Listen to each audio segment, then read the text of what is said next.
President Cyril Ramaphosa last night placed the country on alert level 4 of the lockdown with stricter restrictions, including a ban on all gatherings, alcohol sales, and limits to interprovincial travel. The added restrictions, he explained, are in an effort to try to combat the spread of the Delta variant of this coronavirus, which has been detected in at least 5 provinces in this country. The more contagious Delta, or contagious Delta variant, beg your pardon, is spreading like wildfire in places like India, and that was earlier this year, and is rapidly displacing the Beta strain as the dominant strain here in South Africa. The WHO says this variant has been detected in at least 85 countries. What should we make of this? Let's bring in Professor Tulio De Oliveira. He's the director of the KZN Research and Sequencing Platform. Joins us now via our video link. Prof, thanks very much indeed for making time. It's great to have you here on the AM report. So we know that Delta is more infectious, but does it mean it's necessarily more dangerous, given the fact that it doesn't lead to severe disease?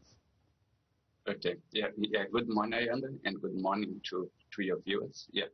So I would just unpack what we know, not only in South Africa, but what the world know about that variant, given that it's highly prevalent in potentially many more than 85 countries. And that's the ones that have been detected through genomic surveillance.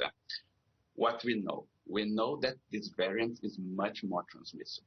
Yeah, and the current estimation is at least twice more transmissible than the previous other lineages that were dominating the world epidemic. Yeah. So we know that. What we also know is that it is the severity of this disease so far seems similar to the other variants, such as the Beta that was dominating the second wave in South Africa, or the Alpha that dominates the second wave in Europe and North America. But what's the problem? The problem, if it causes the same level of disease, yeah, but it's much more transmissible, you end up with many, many more people presenting at the same time in the hospitals. And then the hospitals cannot provide life-saving interventions such as oxygen or ICUs. So that's the big problem of this variant. And not surprising, I think that unfortunately what we are seeing with the number of infections, not only in Gauteng, but they are also growing exponentially in KwaZulu-Natal, in the Western Cape, and also in the Eastern Cape. And that's why we have to act now very quick, not only in Gauteng, but in the other provinces, to try to avoid that thousands of people get sick at the same time. Yeah, part of the advantage from our positionality in South Africa is that there are other countries who've somewhat been here before, but they have a whole lot more advanced vaccination rate. We have seen data of how Delta responds to Pfizer and AstraZeneca. It works, the vaccines work. Do we have data on how it responds to Johnson & Johnson, though, given that places like the UK aren't necessarily focusing on that candidate of vaccines? Okay, that's a very good question. Yeah.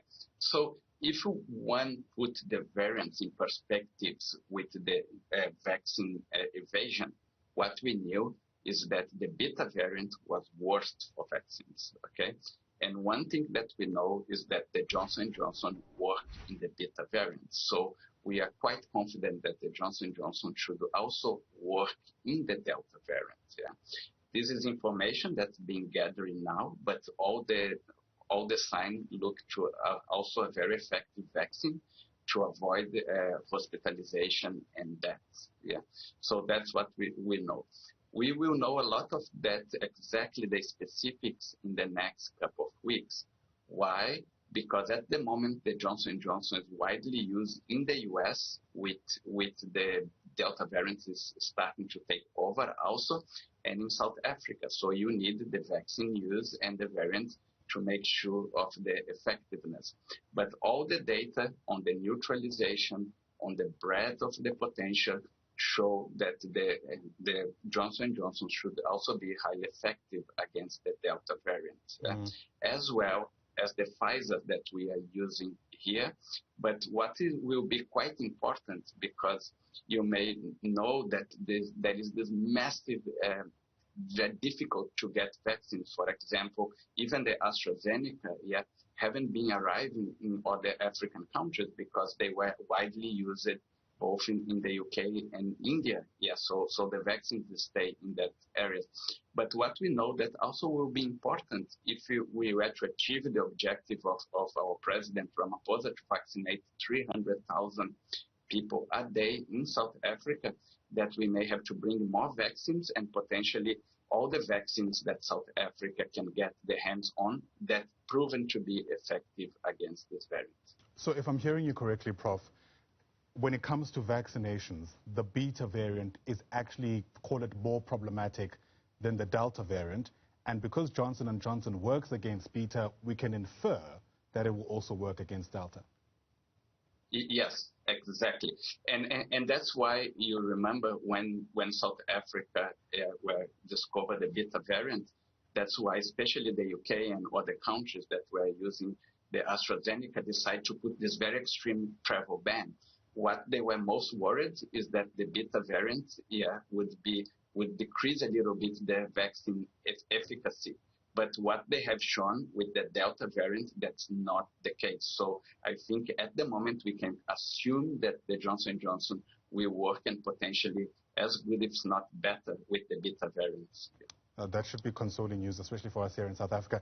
Let's speak about, I guess, what's been driving a lot of criticism against the government now that we're here. Many commentators saying, had we closed the borders in this country, we wouldn't necessarily find ourselves here. But I wonder whether that's oversimplifying the issue, Prof, especially in a context where we're seeing Delta being prevalent in other places of the world. Yes, exactly. I think that you hit the head on the nail. If we have closed our borders to every single country in the world for the past 3 months, then potentially we would have avoided the introduction of the Delta variant. But even countries that close the borders, such as the UK, or that put this extremely quarantine, the Delta variant managed to enter, escape, and now is dominating 95% of the infection. And some of the countries that do that the mostly effective, such as Australia, you're going to see in the news that in the last 2 days, they decide to do a much extreme lockdown level than we are at the moment, especially in Sydney. So it is very, very difficult to stop introduction of variants, because a lot of time they're not going to come from where you expect. They will come from other countries and from returning as citizens and so on. Sure. As we speak, Prof, what are some of the questions that you're still asking yourself about this beta variant?